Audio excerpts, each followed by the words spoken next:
Halo, selamat siang. Saya Imran. Sekarang sebagai Senior Data Scientist Konsultan di DataSpark. Nama saya Rangga Satya Pratama. Saya saat ini bekerja di Danone sebagai Data Analyst Lead.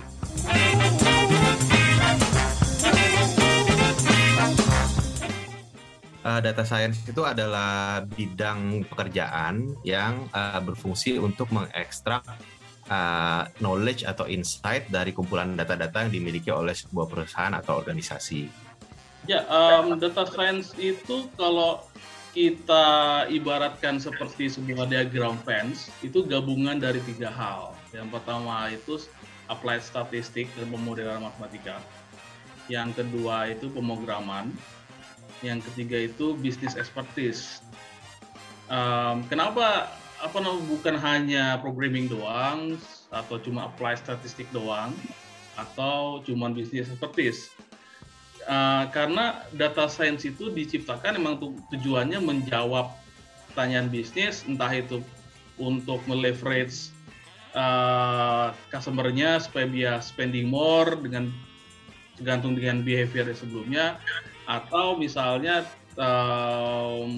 untuk mencegah fraud.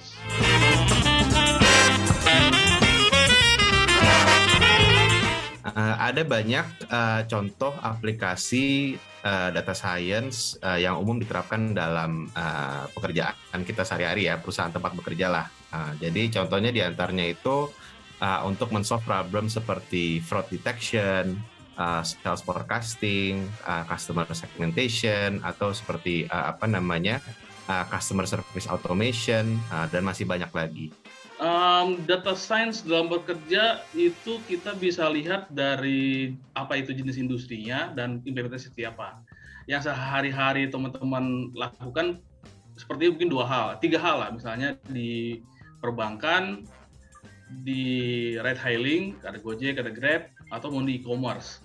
Kalau misalnya teman-teman memesan entah itu GrabFood atau GoFood, dengan setiap kali teman-teman order, dan order yang terakhir kali teman-teman pesan itu selalu ada tampil di top row, itu karena secara behavior, mesin yang dididik untuk mengenali behavior customer-nya, dia akan selalu menempatkan apa yang terakhir dia beli dengan ratingnya, sehingga kita selalu melihat apa yang kita mau atau kita beli selalu kayak gitu.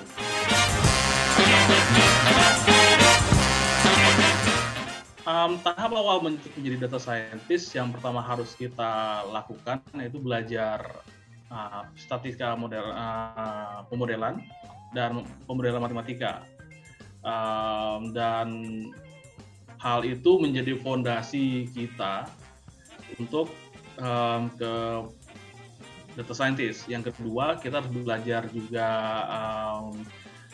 Python atau Scala atau R. Itu 3 bahasa yang tipikal digunakan oleh data scientist. Yang ketiga, kita juga harus belajar algoritma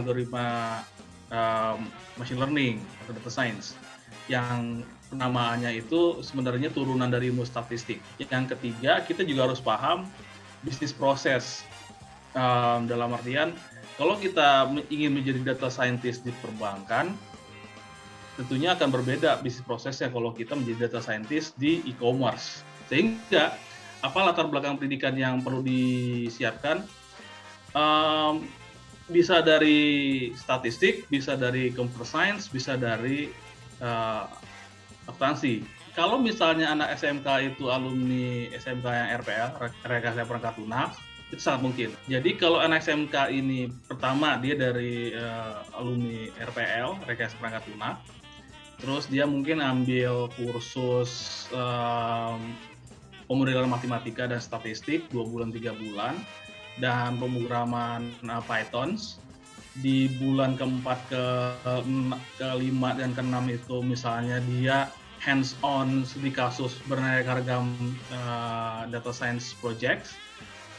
Saya cukup yakin anak SMK ini di bulan ke-7 itu bisa istilahnya head to head dengan alumni S1.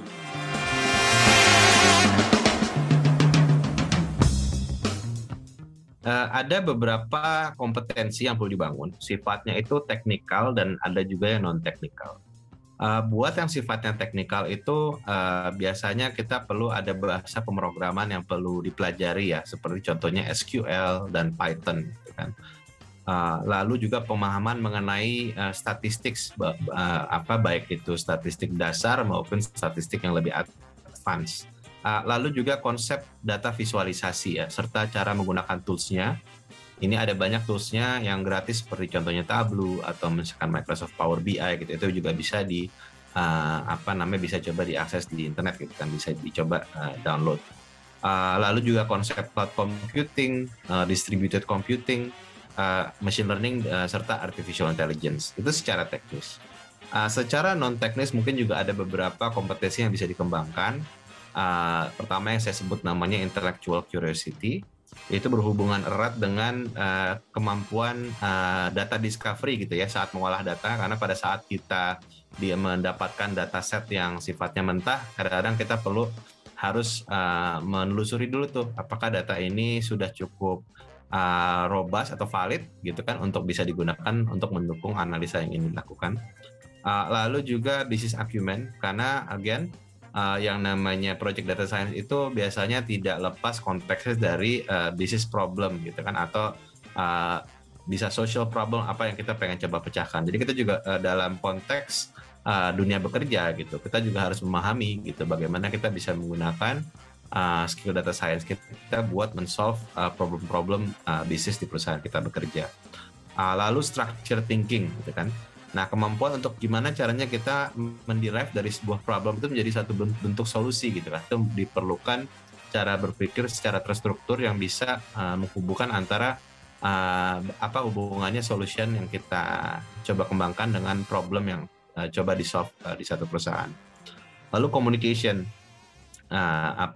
Bagaimana caranya kita juga bisa meyakinkan business stakeholders kita bahwa insight-insight yang kita hasilkan itu benar-benar relevan terhadap kebutuhan bisnis gitu. Nah, itu diperlukan kemampuan untuk komunikasi yang efektif baik dalam bentuk presentasi, dalam bentuk data storytelling, mungkin menggunakan visualisasi yang tepat untuk menyampaikan sebuah message gitu. Yang terakhir teamwork, karena again sebagai data scientist tidak bekerja dalam vacuum ya. We don't work in a vacuum gitu. Kita bekerja dalam tim. Ada banyak business stakeholders yang menjadi partner dari data scientist untuk bisa memecahkan masalah, dan business context itu sendiri juga adalah business context yang dari teman-teman di lini business operation seperti itu.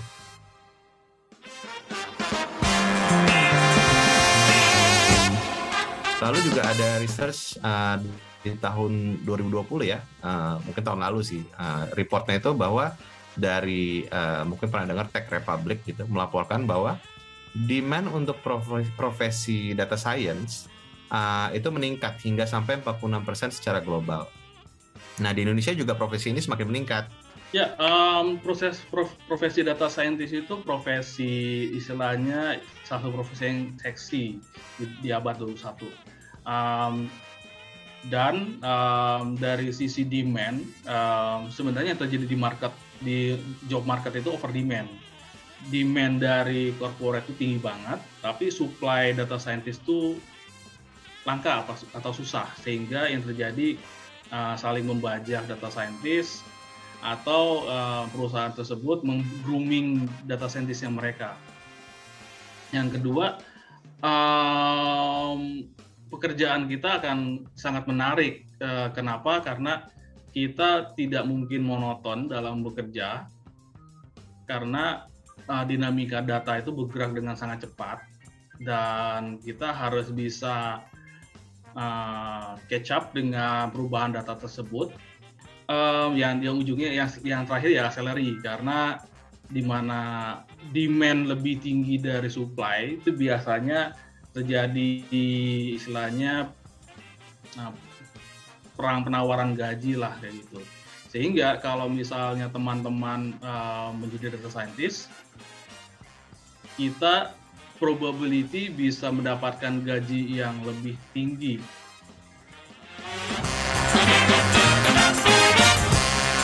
Bagi teman-teman tertarik untuk masuk ke bidang data science, saya sangat rekomen karena ini menjadi satu bidang atau sektor labor ya yang akan menjadi on a very high demand in the future. Ya, selamat belajar lebih jauh untuk menjadi data scientist.